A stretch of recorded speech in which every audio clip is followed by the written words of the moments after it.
A dream written down with a date becomes a goal. A goal broken down into steps becomes a plan. A plan backed by an action becomes a reality. A very warm good morning to all my dear students. Let us now recall what we studied in our previous session. We studied that human resource refers to people who have the manpower which can be utilized in the production sector. We also learned about human resource development, the different levels of human resource, the features of human resource, wherein we learned in detail the two main quantitative features of population, namely the size of the population as well as the density of population. Let us now begin with our 10th session. Now let us go through our third quantitative feature, which is the growth of population. Population growth is the increase in the number of individuals in a population. Many nations with rapid population growth have low standards of living, whereas many nations with low rates of population growth have high standards of living. Thus, population growth, whether positive or negative, is caused exclusively by the operation of fertility, mortality and migration.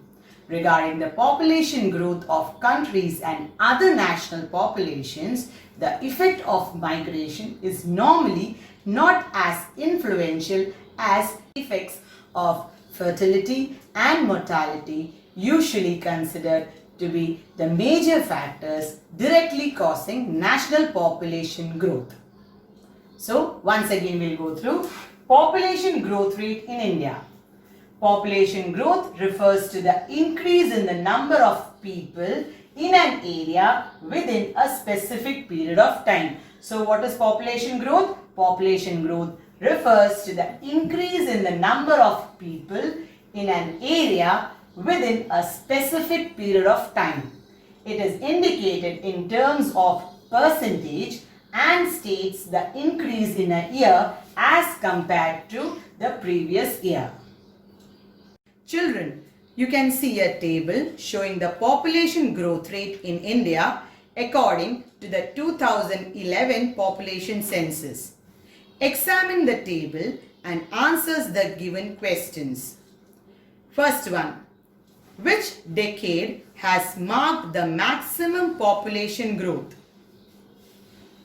So the answer is during the period 1961 to 1971 has marked the maximum population growth. Moving on to the second question, from which year onwards is there a decrease in the population growth rate?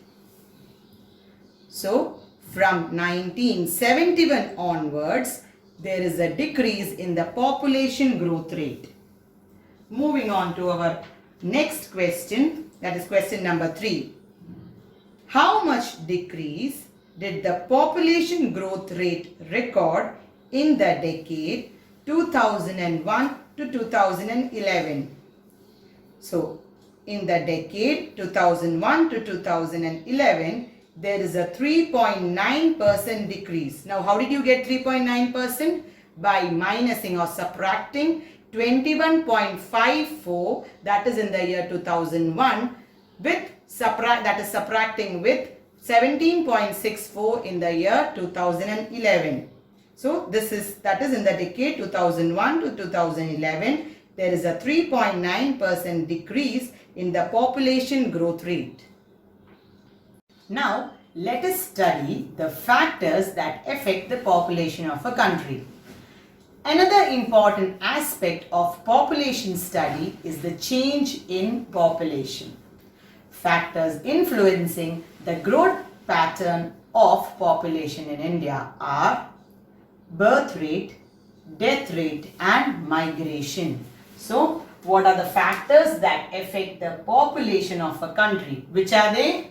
They are birth rate, death rate and migration. So, which are the three factors that affect the population of a country? Which are the three factors? The three factors are birth rate, death rate and migration. Compare the changes in population due to the birth rate, death rate and migration.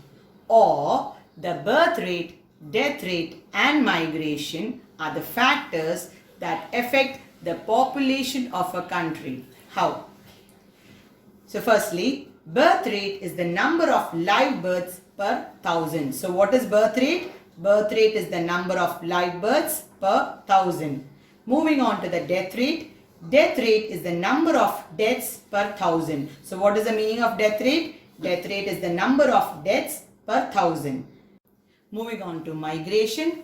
Migration is the settlement of people of a region in another region. So what is migration? Migration is the settlement of people of a region in another region.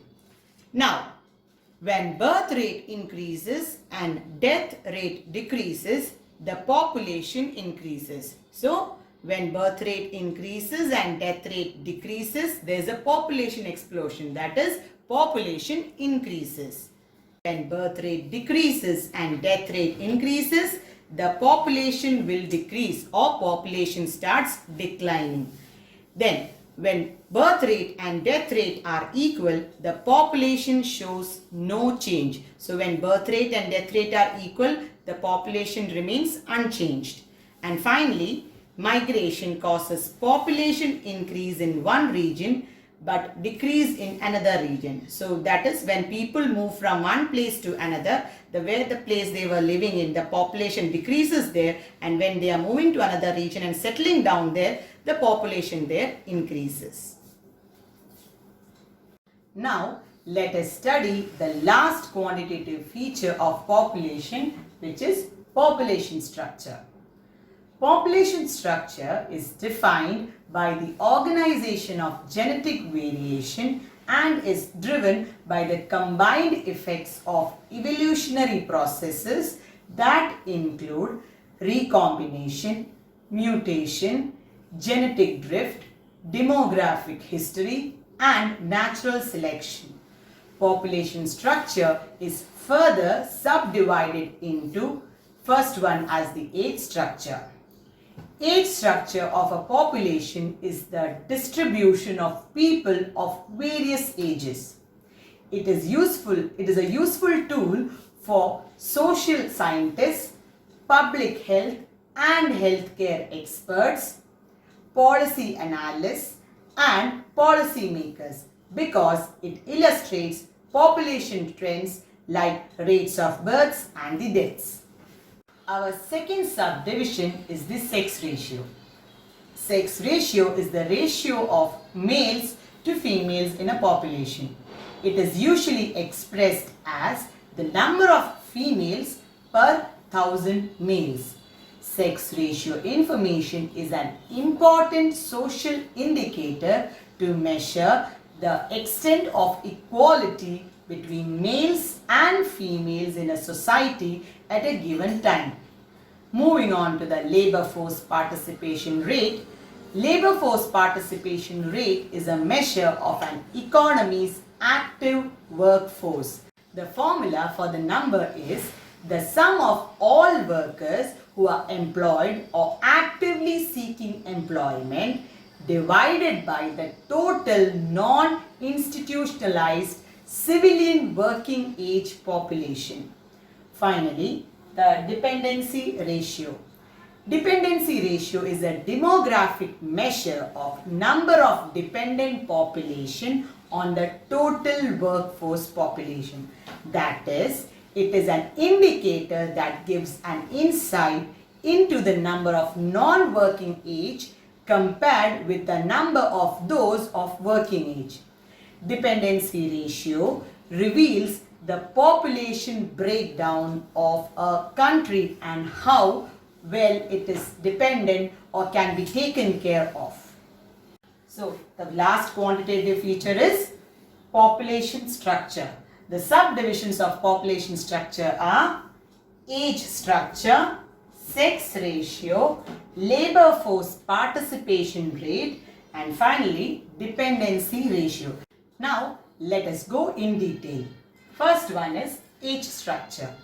Age structure is the classification of population into different age groups and presenting the ratio of each group in the population. Age structure varies according to the age distribution of individuals within a population. Fast-growing populations with a high proportion of young people have a triangle-shaped age structure representing younger ages at the bottom and older ages at the top. So what is age structure? Age structure is the classification of population into different age groups and presenting the ratio of each group in the population. So what is the definition of age structure? It is the classification of population into different age groups and presenting the ratio of each group in the population. Yes? Then, for example, classification is done in age groups like 0 to 14 years, 15 to 59 years and 60 and above years. So what is the classification? Starting from 0 to 14 years, starts from below, then moves on to the productive age, which is the 15 to 59 years, and finally moving on to the 60 years and above. Children, you can see a table showing the age structure distribution in India according to the 2011 population census. Yes, you can see the table here. Now, examine the table and answer the given questions. Question 1. What percentage of the total population belongs to the age group of 0 to 14 years? So, what is the question? What percentage of the total population belongs to the age group of 0 to 14 years? So, the answer, according to the 2011 population census, 29.4% of the total population belongs to the age group of 0 to 14 years. Moving on to question 2. What percentage of the total population belongs to the age group of 60 years and above? So, what is the question? What percentage of the total population belongs to the age group of 60 years and above? So, the answer is 8% of the total population belongs to the age group of 60 years and above. So, how much is the population? 8% population is the population that belongs to the age group of 60 years and above according to the 2011 population census. Moving on to our third question.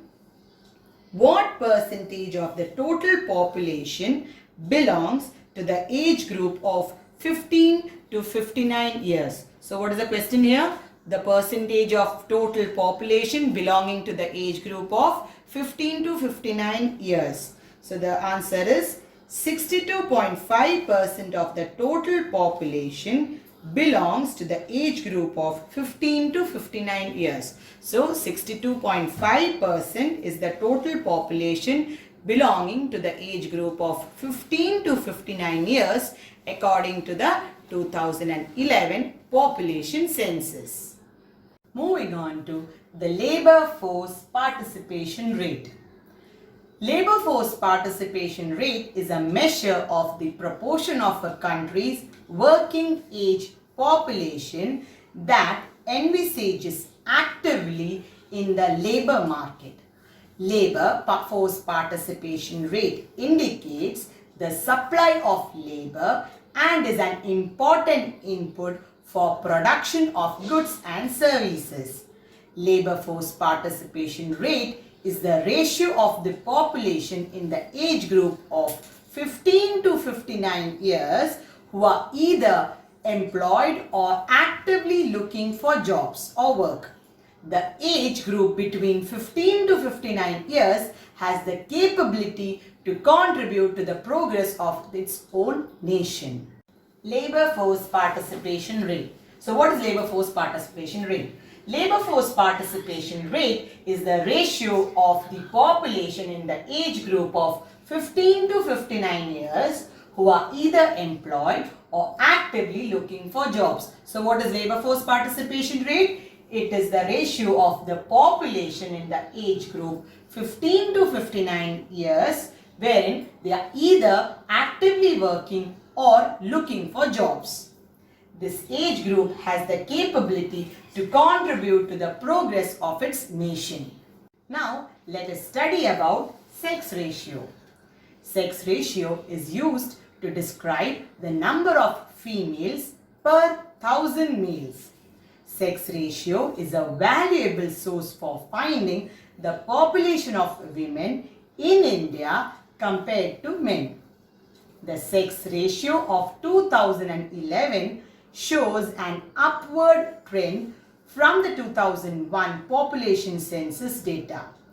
According to the 2011 population census, the sex ratio in India is 940.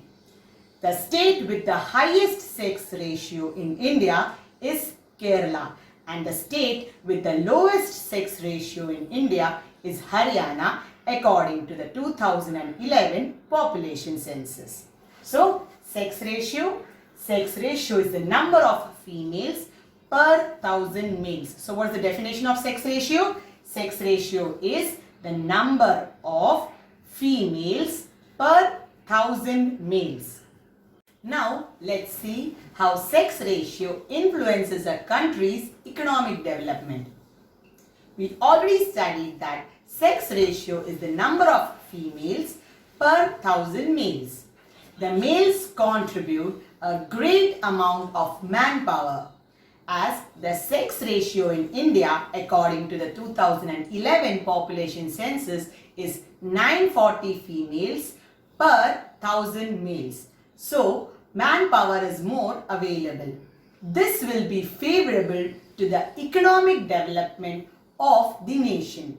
The rate of economic development of the nation will grow further if the manpower of the present labor force of females is also used effectively. Thus, sex ratio plays an important role in determining the human resource development of a country. So, let's see once again. Write a note on sex ratio and the nation's economic development. Sex ratio is the number of females per 1,000 males. The sex ratio plays an important role in determining the human resource of a country. According to the 2011 census, the sex ratio in India is 940. So, what is the sex ratio in India according to 2011 census? It is 940. Thus, manpower becomes more available and will be favorable to the economic development of the nation. If the manpower of the present labor force of females is used effectively, the rate of economic development of the nation will also increase. Now, let us study what dependency ratio is. Age dependency ratio is the ratio of the dependents, that is, people younger than 15 years or older than 60 years who are dependent on the percentage of working age population. This group mainly depends on the working force of the country between the age group of 15 to 59 years. An increase or rise in the dependency ratio decreases the per capita income. For a better economic development, it is desirable to have increase in labor force participation. So once again, what is dependency ratio? The age groups of 0 to 14 years and 60 years and above are included in the dependent group. So the age group between 0 to 14 years and the age group above 60 years are dependent on the working age group. Their proportion in total population is known as the dependency ratio. This group depends on the working force of the country. An increase in the dependency ratio decreases the per capita income. So, List the advantages of the increase in labor force participation rate and disadvantages to the increase in the dependency rate. We already studied that the labor force participation rate is the ratio of population in the age group of, what is the age group? 15 to 59 years, because 15 to 59 years is the productive age group, who are either employed or actively looking for jobs. This age group has the capability to contribute to the progress of its nation. The age group between 0 to 14 years and 60 years and above are known as, what are they known as?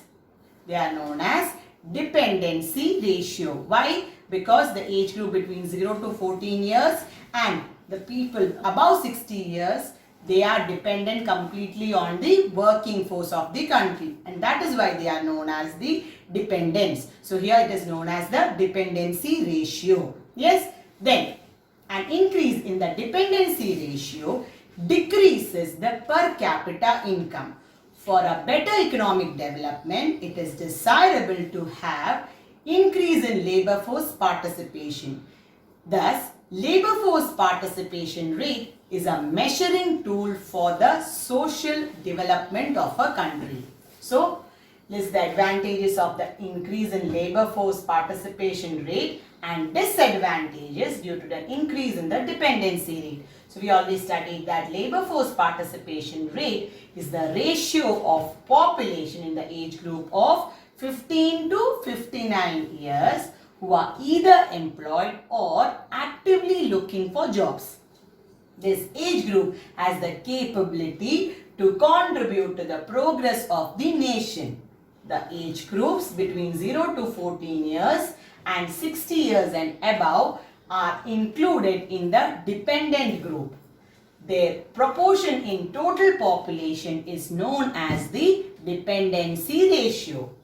This group depends on the working force of the country. An increase in the dependency ratio decreases the per capita income. When the age structure is examined, the need for proper utilization of human resource will be understood. Write your responses to this statement. So, many people in the age group of 15 to 59 years, which were the 15 to 59 years? They were the age group which are known as the labor force participation rate, wherein these people, which is the productive age group, that is, many people in the age group that is 15 to 59 years do not have a job. Not necessarily everybody has a job. This points to the necessity of utilizing the human resource aptly. So here ends our quantitative feature of population. There are certain aspects that improve the quality of human resource. So now let's go through the qualitative features of population. Firstly, education is the development of individual and the society. It is called a force for social development which brings improvement in every aspect in the society. Education is the harmonious development of the physical, mental, moral, spiritual and social faculties in our life. Moving on to the healthcare. India has a vast healthcare system. It is the largest service sector in India. Healthcare system in India is primarily administered by the states. Healthcare comprises of hospitals, medical devices, clinical trials, outsourcing telemedicine, medical tourism, health insurance and medical equipment. India's healthcare has become one of the largest sector both in terms of revenue and employment. So let's see the qualitative aspects of human resource. There are two main features of qualitative features of human resource. They are education and healthcare. What are the qualitative factors that improve the labor potential? Or list the qualitative factors that improve the labor potential. You have education, you have healthcare, proper training, social capital. Now what is social capital? Social capital is the effective functioning of social groups who live and work in a particular society through a shared sense of identity, understanding, trust and cooperation. And finally you have better working conditions. Now better working conditions are related to the working hours, remuneration, as well as the physical and mental conditions that exist in the workplace, etc. So once again, what are the qualitative features that improve the labor potential? Education, healthcare, training, social capital and finally better working conditions. So which are they? Education, healthcare, training, then you have social capital and finally better working conditions. Now let us see the advantages in developing human resource or how human resource development helps in economic development. The human resources of a country help to increase in the production of different goods and services. By using skilled human resources, a country can produce a variety of goods and services having high quality. Human resource is necessary for the utilization of natural resources like minerals, water, etc. Utilization of these resources is necessary for economic development. Thus, only human resources mobilize and utilize them properly. The utilization of human resource compensates the deficiency of natural resources. Many countries are poor in natural resources like Japan, Hong Kong, Singapore, etc. But they are able to achieve high economic growth by properly utilizing their human resource. Then, human resources of a country can bring the new technology. Advanced technology is necessary to bring development in a country. There are other roles of human resources such as development of transportation and communication, supply of labor, etc. So, how human resource development helps in economic development? Firstly, the productivity of the workers increases. What is the first one? Productivity of the workers increases. Secondly, economic inequality is reduced. Which is the second one? Economic inequality is reduced. Moving on to the third one. Natural resource is utilized effectively. Which is the third one? Natural resources is utilized effectively. Next one, makes possible the development and use of advanced technology. What is the fourth one? Makes possible the development and use of advanced technology. Then social welfare is ensured. What is the next one? Social welfare is ensured. Entrepreneurship improves. So once again, first one, productivity of the workers increases. Secondly, economic inequality is reduced. Third one, natural resource is utilized effectively. Fourth one, makes possible the development and use of advanced technology. Fifth one, social welfare is ensured. And finally, entrepreneurship improves. Children, now let's move on to our assessment area.